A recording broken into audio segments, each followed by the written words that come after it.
Mentre la prima giornata di Serie A si prepara al suo giorno conclusivo con le ultime due partite di questa sera, Bologna-Lazio e soprattutto un interessantissimo Roma-Fiorentina, il mercato, ragazzi, continua ad essere caldo per la maggior parte delle squadre che ancora devono completare un po' i lavori sia in entrata che in uscita e paradossalmente, tra virgolette, una di quelle attualmente più complete sembra essere proprio la nostra Inter, che però, attenzione, secondo me potrebbe ancora regalarci qualche sorpresa. E ne stavamo parlando prima in redazione perché in queste ore sono arrivate alcune notizie un po' contrastanti tra di loro. Da una parte, per esempio, l'ultimo aggiornamento di questa mattina è relativo all'operazione Luis Enrique Roma che racconta di una pista al momento di fatto congelata, come già vi stavamo anticipando anche noi nei nostri contenuti nei giorni scorsi. E ve ne parlavo anche ieri in diretta. Tra l'altro, la Roma, come sapete, dopo aver chiuso per Rodrigo Mora del Porto,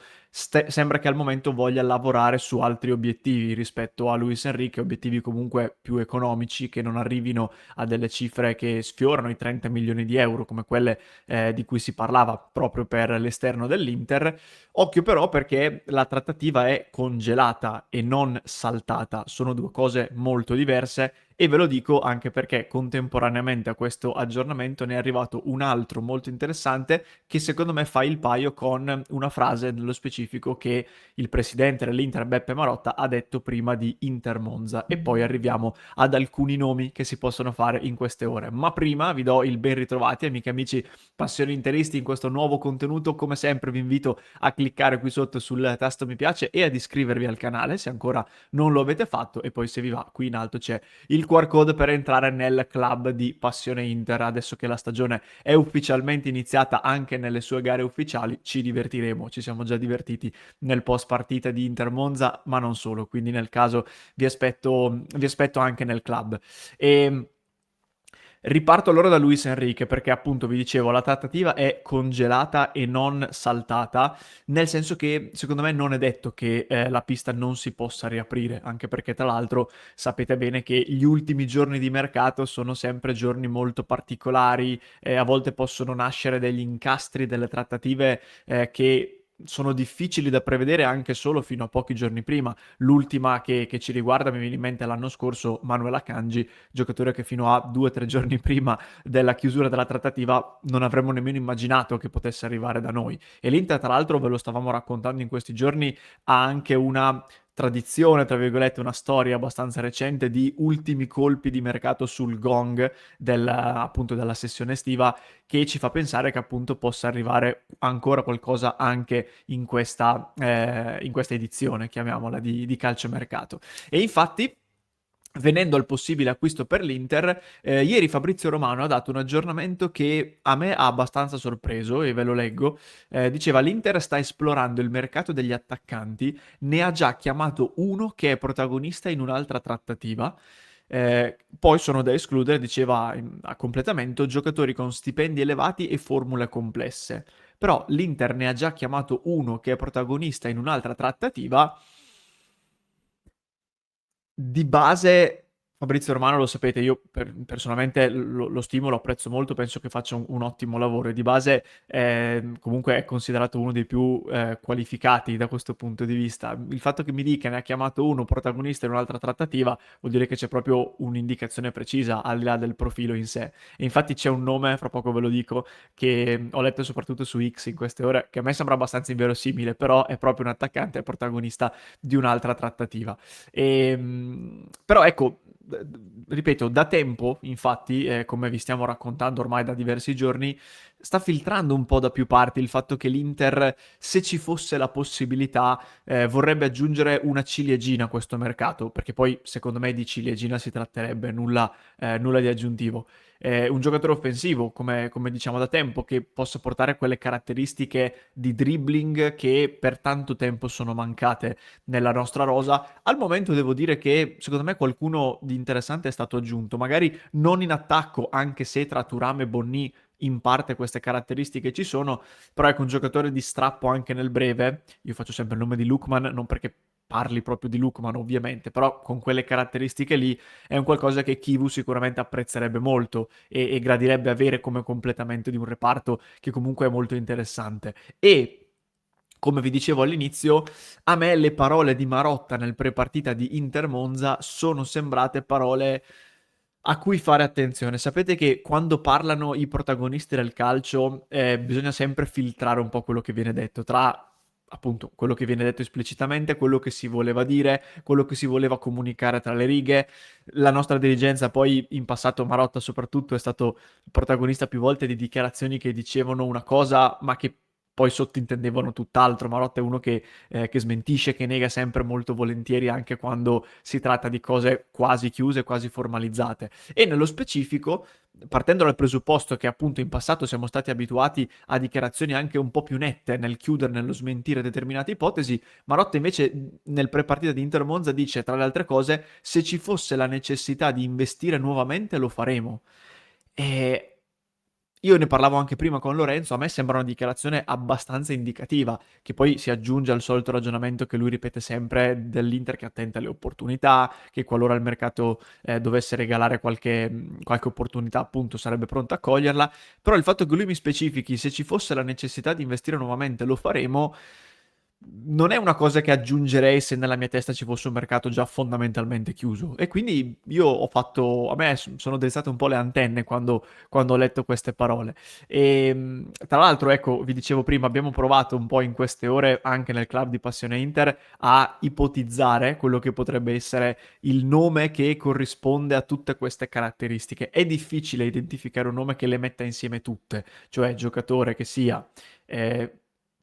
possa giocare anche in attacco, ma di base possa fare anche l'esterno, perché non dimentichiamo che al momento a livello di liste l'Inter è a posto, quindi per aggiungere un giocatore ne dovrebbe uscire uno e al momento, al di là del discorso che vi facevo prima, io non vedo grandi opportunità di uscita che non siano proprio Luis Enrique. Qualcuno ogni tanto dice magari arriva un'offerta per Bonnì, oppure si fa un incastro particolare trovando il modo di piazzare Pavard last minute, promuovendo Bovio e quindi facendo un po' un incastro particolare, però mi sembrano tutte soluzioni un po' più complesse rispetto alla riapertura della trattativa, per esempio, tra Luis Enrique e la Roma, o magari con altri club, perché un'altra cosa che non dobbiamo dimenticare è che al di là della Roma, e ve l'abbiamo detto in queste settimane, Luis Enrique ha avuto qualche contatto anche con club esteri, quindi magari anche da lì potrebbe venire fuori qualcosa. Quindi dicevo,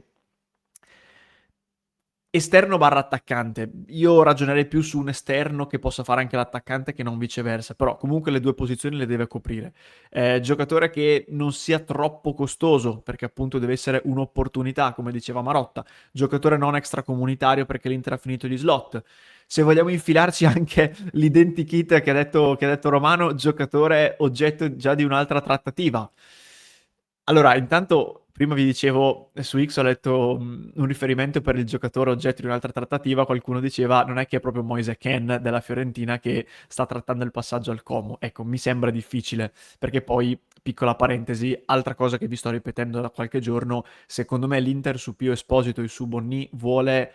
puntare molto, quindi non deve essere nemmeno un profilo troppo ingombrante che vada a togliere minutaggio a questi due ragazzi che hanno ricevuto tante critiche nelle amichevoli. Poi, prima giornata, Pio fa una gran partita con un gol di tacco, Bonni entra a gara in corso e ha un grande impatto e già sembra tornato tutto rose e fiori. Però l'Inter ha fatto grandi investimenti sul cartellino di Bonni e sta per farlo sull'ingaggio di Esposito quando rinnoverà il suo contratto. Quindi il punto di partenza è che comunque questi due ragazzi devono trovare minuti e quindi io Ken tendenzialmente mi sembra una cosa un po' buttata lì e la escluderei. I due profili che a me personalmente continuano a sembrare ancora i più vagamente credibili all'interno di questo ragionamento sono il solito Ivan Perisic, che so che a molti fa storcere il naso, però sapete che io sono grande fan, anche se ieri è sceso in campo altra doppietta così,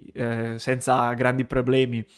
portata con la maglia del PSV e adesso mi sembra un pochino tardi, ecco, per pensare di riaprire una trattativa che in realtà non registra più particolari aggiornamenti ormai da tempo. Il secondo nome ve lo faccio tra poco perché riflettendoci forse è quello paradossalmente più credibile. Qualcuno nei nostri contenuti diceva prendiamo Zirkzee, magari in prestito e andiamo a vincere tutto. Anche qui mi sembra complicata come operazione, tanto quanto, questa ve la dico sorridendo, mi sembra complicata l'idea di la provocazione che ho letto da molti di fare un tentativo last minute su Rafa Leao che il Milan dovrebbe piazzare, anche lui giocatore che fa l'esterno, fa l'attaccante, anche se non proprio l'esterno da 3-5-2, ma ripeto, lo dico col sorriso. Ogni tanto un altro nome che rispunta ciclicamente è quello di Berardi del Sassuolo, che ascoltavo ieri Aquilani, cioè non ieri, scusate, prima di Atalanta Sassuolo Aquilani che diceva appunto che è infortunato ma sta recuperando, lo aspettiamo, poi il mercato lasciava lì un po' appesa la frase relativa al fatto che il mercato finché è aperto ti può regalare sempre delle sorprese. Mi sembra difficile anche Berardi, più che difficile mi sembra un po' un treno passato, ecco, magari qualcosa gli anni scorsi poteva nascere, ad oggi mi sembra più complesso. Il nome che mettendo insieme tutto potrebbe avere secondo me qualche collegamento e mentre ve lo faccio vi mostro la schermata di Transfermarkt, secondo me può essere quello di Federico Chiesa, giocatore che al Liverpool e comunque in Premier League non ha mai trovato, diciamo, modo di dare continuità a quel percorso che ha fatto in Italia tra la Fiorentina e la Juventus, ha avuto anche dei problemi fisici, al momento al Liverpool viene descritto come un giocatore piuttosto in fondo nelle gerarchie, ha saltato la prima partita ufficiale della Premier con il tecnico del Liverpool Iraola che non l'ha nemmeno convocato, lì qualcuno dice che ci sono dei problemi fisici, ma ovviamente anche il mercato, un po' come si diceva per Curtis Jones, vi ricordate, la fa da padrone.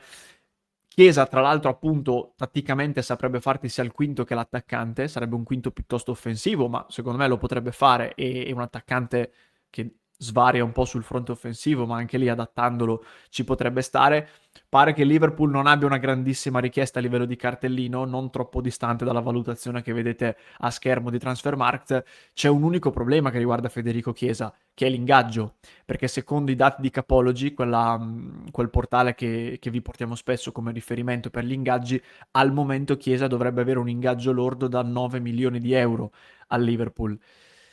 che sono tanti, cioè sarebbero tanti anche se venisse per fare il titolare per il tipo di profilo, figuriamoci dovendo fare il quinto, addirittura il quinto attaccante. Però ecco, va anche detto a completamento di questo ragionamento che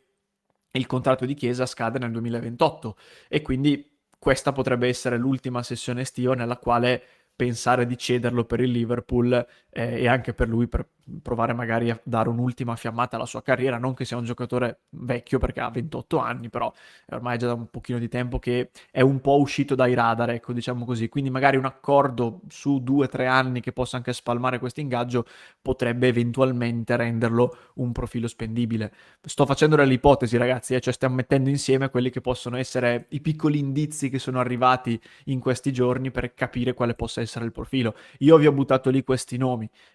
ovviamente aspetto anche i vostri suggerimenti, visto che ne avete, quando parliamo in diretta iniziano a partire i messaggi sui nomi di mercato, ne arrivano a decine, quindi magari avrete dei suggerimenti anche un po' suggerimenti aggiuntivi, diciamo, oltre ai nomi che vi ho fatto, quindi vi aspetto qui sotto nei commenti, fatemi sapere qualche idea e anche in generale cosa ne pensate di questo ragionamento. Vi invito ancora a cliccare sul tasto mi piace e sul tasto iscriviti, così potete supportare il nostro progetto al pari dell'ingresso nel club di Passione Inter col QR code qui in alto, e per il resto per chi mi segue in podcast lo trova in descrizione, mentre se mi segui su YouTube ti lascio qui un altro contenuto da recuperare.